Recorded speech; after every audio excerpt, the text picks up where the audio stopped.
আজ আমরা এক্সপ্লেন করব 2022 সালে মুক্তিপ্রাপ্ত অসাধারণ একটি মুভি, যার নাম দ্য রিফ স্টক। চারজন বান্ধবী সমুদ্রে কাইকিং করতে গিয়ে শার্কের কবলে পড়ে, কিন্তু শেষ পর্যন্ত তারা শার্কের কবল থেকে বেঁচে ফিরতে পারে কিনা সেটাই দেখাবো আজকের এক্সপ্লানেশনে। তো কেমন আছো তোমরা? স্বাগতম তোমাদের দ্য মুভি এক্সপ্লেন চ্যানেলে। তো আসুন আর বেশি দেরি না করে মুভির কাহিনী শুরু করা যাক। গল্পের শুরুতেই আমরা নেক, ক্যাথ, লিজা ও জডি নামের 4 বান্ধবীকে দেখতে পাই। তারা সবাই মিলে সমুদ্রের কিনারায় মাছ ধরছিল। এই 4 বান্ধবীর মধ্যে নিক এবং ক্যাথ ছিল আপন 2 বোন। সবাই মিলে মাছ ধরে যাওয়ার সময় নিক লক্ষ্য করে তার বোন ক্যাথের হাতে কিসের জন্য আঘাতের চিহ্ন। নিক আঘাতের বিষয়ে ক্যাথকে জিজ্ঞাসা করলে ক্যাথ বিষয়টা এড়িয়ে যায়। আসলে ক্যাথের হাজবেন্ড তার উপর প্রতিনিয়তই অত্যাচার করত, কিন্তু ক্যাথ কখনোই বিষয়টা তার বোনকে বুঝতে দেয়নি।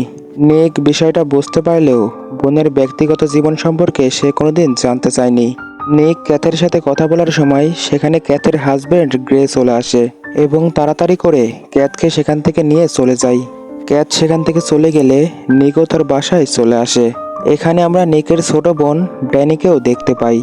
নিক বাসায় পৌঁছাতেই তার ফোনে একটি মেসেজ আসে এবং মেসেজটা পাঠিয়েছিল তার বোন ক্যাথ। মেসেজে লেখা ছিল, জলদি আমার বাসায় এসো। নিক মেসেজটা দেখে বুঝতে পারে নিশ্চয়ই ক্যাথ কোনো সমস্যার মধ্যে পড়েছে। সে তাড়াতাড়ি করে গাড়ি নিয়ে ক্যাথের বাড়ির উদ্দেশ্যে বেরিয়ে পড়ে। ক্যাথের বাসায় পৌঁছানোর পর নিক গ্রেকে দরজার সামনে বসে থাকতে দেখে। তার মুখে আঘাতের চিহ্ন ছিল। নিক গ্রেকে জিজ্ঞাসা করে, আমার বোন কোথায়? উত্তরে গ্রে বলে, আমি এটা করতে চাইনি। আমি নিজেকে আটকানোর অনেক চেষ্টা করেছি, কিন্তু ক্যাথ আমাকে বাধ্য করেছে। তার কথায় নিক অনেক ঘাবড়ে যায় এবং সে তাড়াতাড়ি করে ক্যাথের রুমে যায়। রুমের মধ্যে প্রবেশ করতে সে ক্যাথের লাশ দেখতে পায়। বোনের মৃতদেহ দেখে নিক চিৎকার করে ওঠে। সে ভেতর থেকে সম্পূর্ণ ভেঙে পড়ে। কিছুক্ষণ পর পুলিশ এসে গ্রেকে গ্রেপ্তার করে নিয়ে যায়। মুভির সিন চেঞ্জ হয়ে আমাদের 9 মাস পরের সিন দেখানো হয়। নিক এখনও তার বোনের মৃতদেহর প্রতিচ্ছবি ভুলতে পারেনি। প্রতিনিয়তই বোনের কথা তার মনে পড়ে। নিকের ছোট বোন অ্যানি ও নিকের 2 বান্ধবী লিজা ও জডি মিলে ঠিক করে তারা নিককে সাথে নিয়ে সমুদ্রে কাইকিং করতে যাবে, যাতে করে নিকের মন কিছুটা ভালো হয় এবং জলদি সে ডিপ্রেশন থেকে ফিরে আসতে পারে। কাইকিং মানে হচ্ছে সমুদ্রে এই ধরনের চিকন ও সরু নৌকাকে বলা হয় কায়া, এবং কায়েক নৌকা চালাতে হয় বৈঠা দিয়ে। কায়েক নামের এই ছোট্ট নৌকার ওপর ভেসে বেড়ানোর রোমাঞ্চকর অভিজ্ঞতাকেই বলে কাইকিং। যাই হোক, এদিকে নিক ও তার বান্ধবীরা নিজের নিজের বোট নিয়ে সমুদ্রে নেমে পড়ে। কিছুক্ষণ পরেই তারা সমুদ্রের কিনারায় থেকে অনেকটা গভীরে চলে আসে, কিন্তু ভয় পাওয়ার কোনো কারণ ছিল না, কারণ তারা নিরাপদেই আবার ফিরে যেতে পারবে। নিকের বোন অ্যানি কিছুটা আপসেট ছিল। কাইকিং করতে এসেও তার মনটা ভালো ছিল না। নিক বিষয়টা বুঝতে পেরে তার বোনকে জিজ্ঞাসা করে, তুমি কি ঠিক আছো? অ্যানি বলে, হ্যাঁ, আমি ঠিক আছি। আসলে অ্যানি তার বোনের ওপরে অভিমান করেছিল, কিন্তু বিষয়টা সে নিককে বুঝতে দেয় না। কিছুক্ষণ পর সবাই মিলে সিদ্ধান্ত নেয় তারা সমুদ্রের নিচে গিয়ে ফিশিং করবে, অর্থাৎ মাছ ধরবে। কিন্তু অ্যানি পানির ওপরে থাকারই সিদ্ধান্ত নেয়, কারণ তার মনটা আজ ভালো নেই। লিজা ও জডি পানির নিচে মাছ ধরতে চলে যায়, কিন্তু যখনই নিক পানির নিচে যাওয়ার চেষ্টা করে তখনই তার মস্তিষ্কে তার বোনের মৃতদেহর প্রতিচ্ছবি ভেসে ওঠে। নিক ভীষণ ঘাবড়ে যায়। বোনের কথা মনে পড়ায় সে ইমোশনাল হয়ে তার বোটে চলে আসে। এদিকে অ্যানি বাইনাকুলারের সাহায্যে আশেপাশের দৃশ্য উপভোগ করছিল। তখনই সে দূরে কিনারায় এক বাচ্চাকে খেলতে দেখে। অ্যানি নিকের সাথে খুব কম কথা বলছিল, তাই বাচ্চাটির ব্যাপারে সে নিককে কিছুই বলে না। কিন্তু একটু পরেই সে কিছুটা দূরে একটি শার্ক দেখতে পায়। অ্যানি শার্ক দেখে ভীষণ ভয় পেয়ে যায়।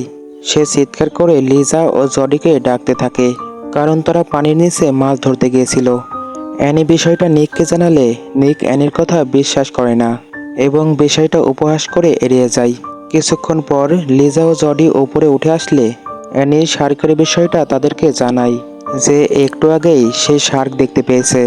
অ্যানির কথা শুনে জডি বলে, তোমার কোথাও একটা ভুল হচ্ছে, হয়তো তুমি অন্য কোনো মাছ দেখতে পেয়েছো। এখানে শার্ক কোথা থেকে আসবে? অ্যানি ভীষণ ঘাবড়ে গিয়েছিল, কিন্তু তারা কেউই অ্যানির কথা বিশ্বাস করে না। যেহেতু সমুদ্রে তারা অনেকক্ষণ ধরে কাইকিং করেছে, তাই তারা কিনারায় ফিরে যাওয়ার সিদ্ধান্ত নেয়। সবাই নিজের নিজের বোট নিয়ে কিনারার দিকে এগিয়ে যেতে শুরু করে।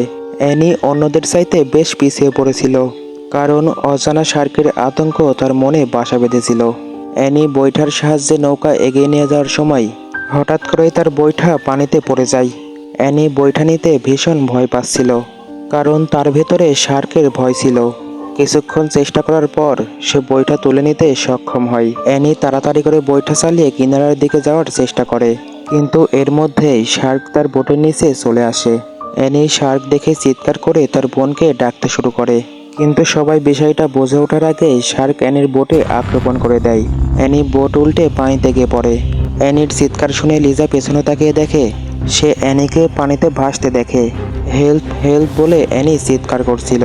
লিজা তার বোট ঘুরিয়ে জলদি অ্যানিকে সাহায্যের জন্য এগিয়ে আসে, কিন্তু এর মধ্যেই লিজার বোটেও শার্ক আক্রমণ করে দেয়। লিজা পানিতে ছিটকে গিয়ে পড়ে। দুজনেই সাহায্যের জন্য চিৎকার করতে শুরু করে। অ্যানি তাড়াতাড়ি করে তার বোট সোজা করে বোটের ওপরে ওঠার চেষ্টা করে। শার্ক দ্রুত গতিতে তার বোটের দিকে এগিয়ে আসছিল, কিন্তু শার্ক আক্রমণ করার আগে অ্যানি বোটের উপর উঠে আসে। এদিকে লিজা সাহায্যের জন্য চিৎকার করছিল, যেটা নিক ও জরি শুনতে পারে। অ্যানি ও লিজার এমন অবস্থা দেখে তারাও সাহায্যের জন্য এগিয়ে আসে। এদিকে লিজার বোট তার কাছ থেকে অনেকটাই দূরে চলে গিয়েছিল। বোটের কাছে পৌঁছানো প্রায় অসম্ভব ছিল। লিজা উপায় না পেয়ে অ্যানির বোটের দিকে এগিয়ে যেতে শুরু করে। লিজার পেছনে শার্ক আক্রমণ করার জন্য এগিয়ে আসছিল। অ্যানি লিজাকে বাঁচানোর জন্য তাড়াতাড়ি করে হাত বাড়িয়ে দেয়, কিন্তু বোটের কাছে পৌঁছানোর আগেই লিজার ওপর শার্ক আক্রমণ করে। মুহূর্তের মধ্যেই শার্ক লিজাকে পানির নিচে টেনে নিয়ে যায়।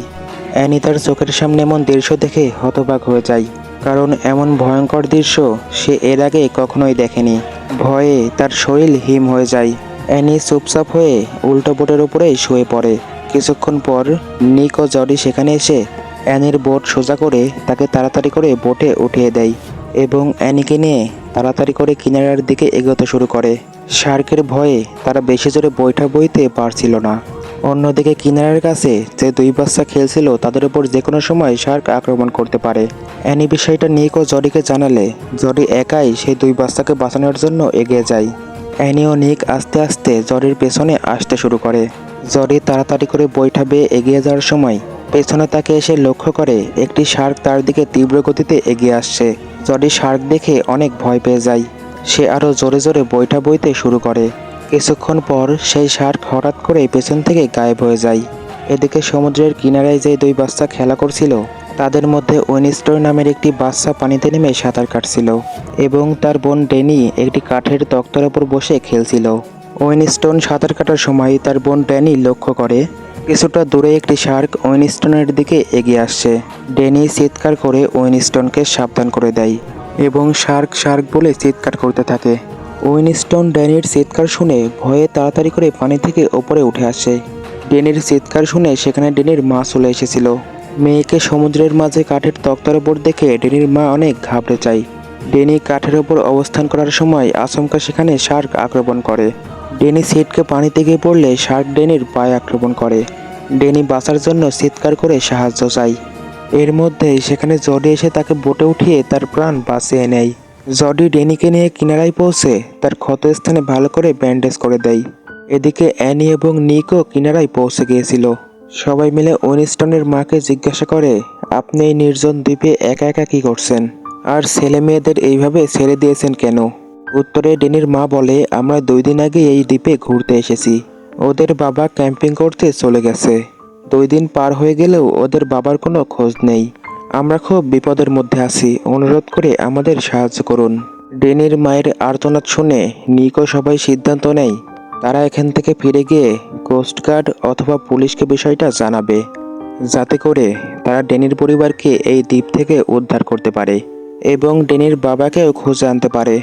তারা বোট নিয়ে আবারও তাদের গন্তব্যে বেরিয়ে পড়ে, কিন্তু ড্যানির মা তাদেরকে বাধা দেয় এবং ড্যানির পরিবার যেই বড় বোট নিয়ে এখানে এসেছিল সেই বোট নিকদের নিয়ে যেতে বলে, কারণ সেই বোটে ইঞ্জিন ছিল এবং তারা বড় বোটের সাহায্যে খুব জলদি তাদের গন্তব্যে ফিরে যেতে পারবে। নিক ও জডি সেই বড় বোটের সাথে তাদের ছোট বোটগুলো বেঁধে দেয়, যাতে করে তারা কিছুটা শার্কের আক্রমণ থেকে বাঁচতে পারে। এরপর তারা ড্যানিদের বিদায় জানিয়ে তাদের গন্তব্যে বেরিয়ে পড়ে। কিছু দূর আসার পর নিক ও অ্যানির মধ্যে ঝগড়া বেঁধে যায়। অ্যানি তার বোনের উপরে কেন অভিমান করেছিল সেটা জানা যায়। আসলে যখন তাদের বড় বোন ক্যাথ মারা গেল, তখন নিক তার ছোট বোনের চিন্তা না করেই একাই 9 মাসের জন্য দেশের বাইরে চলে গিয়েছিল এবং 9 মাস নিক তার ছোট বোনের কোনো খোঁজখবর নেয়নি এবং এই কারণেই অ্যানি তার বোনের উপরে অভিমান করেছিল। নিক তার বোন অ্যানিকে বিষয়টা বোঝানোর চেষ্টা করে, কিন্তু অ্যানি তার বোনের কোনো কথাই শোনে না। পরিস্থিতি সামলানোর জন্য নিক চুপ হয়ে যায়, কারণ এখানে দোষটা তারই ছিল। তারা চুপচাপ হয়ে বোট নিয়ে এগিয়ে যাচ্ছিল, কিন্তু এর মধ্যেই নিক খেয়াল করে তাদের বোটে পানি ঢুকছে, অর্থাৎ বোটের কোথাও একটা ড্যামেজ হয়ে গিয়েছে। বোটের ভেতরে পানি প্রবেশ করায় বোটের ইঞ্জিনটাও বন্ধ হয়ে যায়। জডি ইঞ্জিন চালু করার অনেক চেষ্টা করে, কিন্তু কোনোভাবেই চালু করতে পারে না। উপায় না পেয়ে তারা বৈঠা বেয়ে এগিয়ে যেতে শুরু করে। কিছু দূর এগিয়ে আসার পর তারা আবারও শার্কের আক্রমণের শিকার হয়। শার্ক বোটে আক্রমণ করলে অ্যানি বোট থেকে ছিটকে পানিতে গিয়ে পড়ে, কিন্তু শার্ক অ্যানিকে আক্রমণ করার আগে নিক পানিতে ঝাঁপ দিয়ে অ্যানিকে বোটে তুলে আনে। নিক তার বোন অ্যানিকে জড়িয়ে ধরে কাঁদতে শুরু করে। সে অ্যানির কাছে তার কৃতকর্মের জন্য ক্ষমা চায়। এক বোনকে হারিয়ে সে এখনও তার প্রতিচ্ছবি ভুলতে পারেনি। এমন অবস্থায় সে অন্য বোনকেও হারাতে চায় না। অ্যানিও তার বোনকে ক্ষমা করে দেয়। কিছুক্ষণ পর তারা লক্ষ্য করে শার্ক তাদের বোটের চারপাশে ঘোরাঘুরি করছিল এবং তারা বৈঠা বেয়ে নৌকাটাকে এগিয়ে নেওয়ার চেষ্টা করলেই শার্ক তাদেরকে আক্রমণ করার জন্য ধেয়ে আসছিল।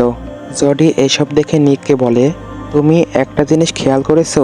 আমরা যখনই বোট নিয়ে এগিয়ে যাওয়ার চেষ্টা করছি, তখনই শার্ক আক্রমণ করার জন্য এগিয়ে আসছে, কিন্তু যখন আমরা স্থির হয়ে থাকছি তখন শার্ক আমাদের ওপর আক্রমণ করছে না। এর অর্থ হচ্ছে শার্ক আমাদের সাথে গেম খেলছে, আমাদের কিছুতেই সে এখান থেকে যেতে দেবে না। সে তার শিকার করার পরেই শান্ত হবে। জডির মুখে এসব কথা শুনে নিক বলে, এর মানে আমাদের এখান থেকে বেঁচে ফিরতে হলে শার্কের সাথে লড়াই করতে হবে এবং শার্ককে না মারলে সে কিছুতেই আমাদের এখান থেকে যেতে দেবে না। নিকের কথা শুনে জডি বলে, তুমি পাগল হয়ে গিয়েছো। এখানে কতগুলো শার্ককে তুমি মারবে? একটা মারলে আর একটা আসবে। শার্ক চারপাশ থেকে আমাদেরকে ঘিরে ফেলেছে, আমাদের অন্য কোনো উপায় ভাবতে হবে। সবাই ভীষণ হতাশ হয়ে পড়েছিল, তারা কী করবে কিছুই বুঝে উঠতে পারছিল না। তখনই নিক সবাইকে বলে, আমার মাথায় একটি বুদ্ধি এসেছে। আমরা যেই মাছগুলো ধরেছি, আমরা সেই মাছগুলো বোটের অ্যাঙ্কারের সাথে ঝুলিয়ে দেব এবং একটি বোট আলাদা করে তার সাথে আমরা অ্যাঙ্কার বেঁধে দিব। যখনই শার্ক অ্যাঙ্কার থেকে মাছ খেতে আসবে তখনই সে অ্যাঙ্কারে ফেসে যাবে এবং এই সুযোগে আমরা বোট নিয়ে এখান থেকে চলে যাব। নিকের কথা মতো সবাই মিলে বোটের অ্যাঙ্কারে মাছ আটকে দেয়। এটা অনেকটা বড়শি ও কালার মতো কাজ করবে। যাই হোক, এরপর তারা অপেক্ষা করতে শুরু করে এবং কিছুক্ষণের মধ্যেই অ্যাঙ্কারে থাকা মাছ খেতে এসে শার্ক অ্যাঙ্কারের সাথে আটকে যায়। শার্ক অ্যাঙ্কারে ফেসে গেলে বোট সহ সে টেনে নিয়ে যেতে শুরু করে। এই সুযোগে তারা অন্য বোটটাকেও আলাদা করে দেয় এবং তারা সবাই এক বোটে করে বৈঠা বেয়ে এগিয়ে যেতে শুরু করে। কিন্তু তারা যতটা সহজ ভেবেছিল, পরিস্থিতি তার থেকেও ভয়ঙ্কর হয়ে ওঠে। তারা বোট নিয়ে কিছু দূর এগিয়ে আসতেই শার্ক আবারও তাদের বোটে আক্রমণ করে। বোট থেকে ছিটকে জডি পানিতে গিয়ে পড়ে। নিক তাড়াতাড়ি করে জডিকে বোটে উঠিয়ে নেয়। সামান্য একটু আঘাত পেলেও জডি প্রাণে বেঁচে যায়। এক মুহূর্তের জন্য মনে হচ্ছিল হয়তো তারা এখান থেকে কেউই বেঁচে ফিরে যেতে পারবে না, কিন্তু তারা কিছুতেই হাল ছাড়ে না। নিক লক্ষ্য করে বোটে একটি মাছ ধরার জাল রয়েছে, যেটা বেশ মোটা ছিল। এই জালে শার্ককে ফাঁসাতে পারলে হয়তো তারা বাঁচতে পারবে এবং এটাই তাদের জীবনের শেষ চেষ্টা ছিল। হয় তারা সবাই মিলে একসাথে মরবে, আর নয়তো সবাই মিলে এখান থেকে বেঁচে ফিরবে। এইবার শার্ক বোটে আক্রমণ করার জন্য এগিয়ে আসলে নিক শার্কের ওপর জাল বিছিয়ে দেয়, কিন্তু ভুলবশত অ্যানির পা সেই জালে আটকে যায়। অ্যানিও পানির গভীরে তলিয়ে যেতে শুরু করে। নিক অ্যানিকে বাঁচাতে একটি চাকু নিয়ে পানিতে ঝাঁপ দেয়। সে অ্যানির পায়ে ফেসে থাকা জালটি কাটার চেষ্টা করে, কিন্তু কিছুতেই সে জাল কাটতে পারে না। অ্যানির নিঃশ্বাস বন্ধ হয়ে আসছিল। নিক বুঝতে পারছিল না কি করবে, কিন্তু বোনকে বাঁচাতে তার মধ্যে অজানা এক শক্তি চলে আসে। শার্ক জালে আটকা পড়ার কারণে সে জাল থেকে বের হওয়ার জন্য ছটফট করছিল এবং এই সুযোগে নিক চাকু দিয়ে শার্কের চোখে বারবার আঘাত করতে শুরু করে। শার্কের চোখে আঘাত করার জন্য শার্ক সেখানেই মারা যায়। নিক তার বোনকে জাল থেকে ছাড়িয়ে ওপরে নিয়ে আসে। তারা সবাই ভীষণ ক্লান্ত হয়ে পড়েছিল। শার্কের কবল থেকে বোনকে বাঁচাতে পারলেও তারা এখান থেকে শেষ পর্যন্ত বেঁচে ফিরতে পারবে কিনা সেটা তারা কেউ জানে না। বোটের চারপাশে রক্ত ছড়িয়ে পড়েছিল। সমুদ্রের বাকি হিংস্র শার্কগুলোও তাদেরকে খাওয়ার জন্য এগিয়ে আসছিল। এক মুহূর্তের জন্য যেন মনে হচ্ছিল হয়তো তারা আর বেঁচে ফিরতে পারবে না। কিন্তু ওপরওয়ালার অশেষ রহমতে আমরা জাহাজের হর্ন শুনতে পাই এবং সিন চেঞ্জ হয়ে পরের সিন দেখানো হয়। পরের সিনে আমরা দেখতে পাই সমুদ্রের ধারে তিনজন বান্ধবী ঘুরে বেড়াচ্ছে। এর মানে সেদিন সেই জাহাজটা তাদেরকে উদ্ধার করেছিল। গল্পের এই পর্যায়ে নিকের কাছে সেই ছোট্ট বাচ্চা ডেনির কল আসে। সে হাসতে হাসতে তার পরিবারকে সাথে নিয়ে কথা বলছিল। এর মানে তাদেরকেও সেই দ্বীপ থেকে উদ্ধার করা হয়েছিল। সবাই ভীষণ খুশি ছিল। নিক, অ্যানি ও জডি সমুদ্রের পাশে একটি পাথরের উপরে লিজা ও ক্যাথের ছবি রেখে তাদেরকে স্মরণ করে এবং এখানেই মুভিটি শেষ হয়ে যায়। তো কেমন লাগলো মুভিটি কমেন্টে জানাও। যদি ভালো লেগে থাকে তাহলে শুধুমাত্র একটি লাইক দিও, আর যদি আরও বেশি ভালো লেগে থাকে তাহলে একটি সাবস্ক্রাইবও করতে পারো।